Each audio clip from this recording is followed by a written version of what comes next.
Hi YouTube, this is Discus Fish UK. Just thought I'd do a mini video on my sump tank. I've almost finished sorting out the my sump filter. Although I've been doing a lot of research, and from what I hear, me using this Alfagrog, I believe it's called. This is the old volcanic rock. It's pretty old school. It seems to be a bit robust. It's very porous. It's a natural filter medium to use. Although what I hear is that over time, the tiny hundreds of millions of little pores inside it, the pores can get clogged up with your bacteria. Now, I'm sure most of you know about the nitrogen cycle and such, but with where you have the bacteria inside your filter medium, if you know, the whole process is that you have good bacteria which colonizes on the media source itself, and then obviously that then dies, and new healthier bacteria comes in and circulates and dies and lives and dies and lives, and well, colonizes the filter medium and then dies. But now the problem that I only just found out, or I read up on, again this may be more apparent once you've actually run your filter or your sump with this, is that over time, I guess this will be months, maybe in some examples years, but I think really about 6 to 8 months, maybe more, the tiny little pores of the Alfagrog are going to get blocked up, because obviously as you know the bacteria is dying, then because it's not moving, because it's a static filter medium, it's slowly going to get blocked over time, and then it's going to not be able to break down your ammonia and nitrates in your tanks. So it's not really what you want to do. So I only found this out on the weekend after I sorted out my sump. But hey, that's how it goes. As you can tell, it's not actually running. I thought I was going to have it running today, but from doing my research, I think I need to change this. Also, my layout, I don't know if you can tell, but the water comes in from the left and exits on the right. Now everyone's sump's slightly different, and this is a customised sump that I got. I didn't make it myself. I got this from eBay. But as you can see, the water will be coming in down this black pipe, and now it will go through a series of different foam filters. So we've got the blue, the green, and then the black. So it's going from finer particles down to smaller particles as it captures the muck and such from the fish waste. Then in the lower chamber, you've then got again more Alfagrog, and as you can see, then the water then passes through down here, has to come up through this section here. This is about 10. I think it's about 10 or 12 litres in there, and then the water then comes over. Inside here I've got 2 of my 300 watt heaters. I've got a egg crate on top of that, but that's not really necessary now because I'm going to be changing the whole setup. But initially I was going to have Alfagrog, I think that's how you say it, on both of these chambers, and then obviously the water then comes down this other chamber here, goes underneath, and then gets pumped back out from my Eheim pump into my tank. But you know, even though some of you may have this setup or may have a similar setup to this, I've kind of done a bit more research and think that I need to look at a moving bed or fluidized filter, different terminologies for it.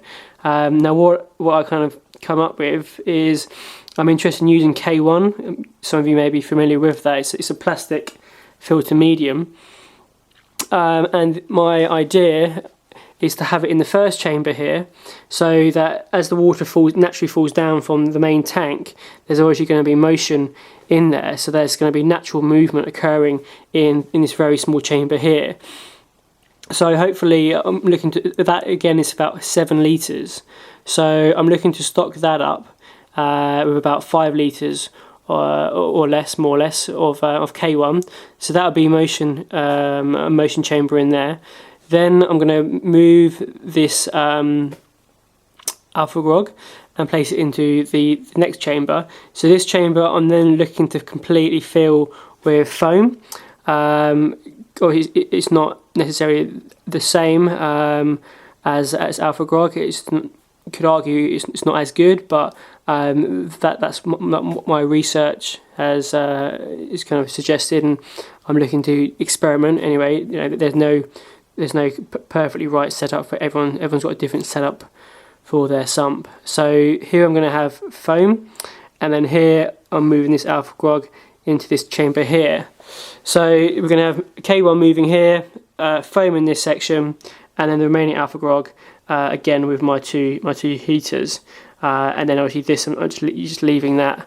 I just need to replace this cover because I'm not sure if you can see, but the cover's broken. It's quite fragile, but that broke when I was putting it in the tank there. And I need to get another filter, just a tiny bit of coarse foam. You can see in the background here I've got different foams. I just store them at the back of the sump here.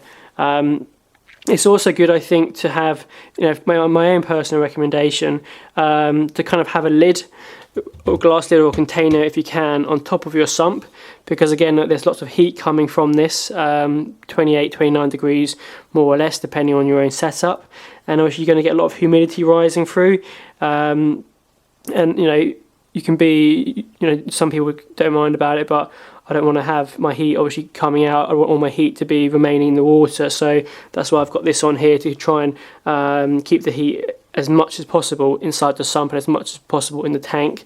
So again, I've got a small amount of carpet underneath to try and add a little bit of insulation. Again, it's still tiny amounts, but the more you do, the more you're going to try and keep the heat inside the tank and inside the sump, and that's what you really want to do.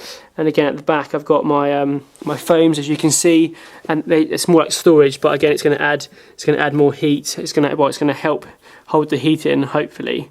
I've also re-strengthened the actual structure at the back because it was a weak point.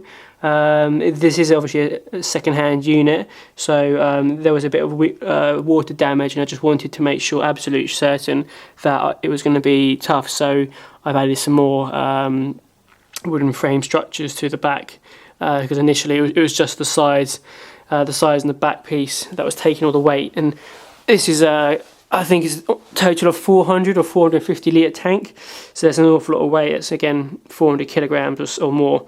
It's going to be sitting on here, so that's why I've got this back piece supported in here. And you'll notice obviously this marking down here. I'm also going to put in a metal beam. That was what was in there as a centre column to take more weight. So yeah, I'm going to, as I said, just change my layout. You know, feel free to leave me some comments or let me know how you sorted out your sump, what your sump setup is. And yeah, I'll do another video once I've changed this, and hopefully I'll have my tank running by then.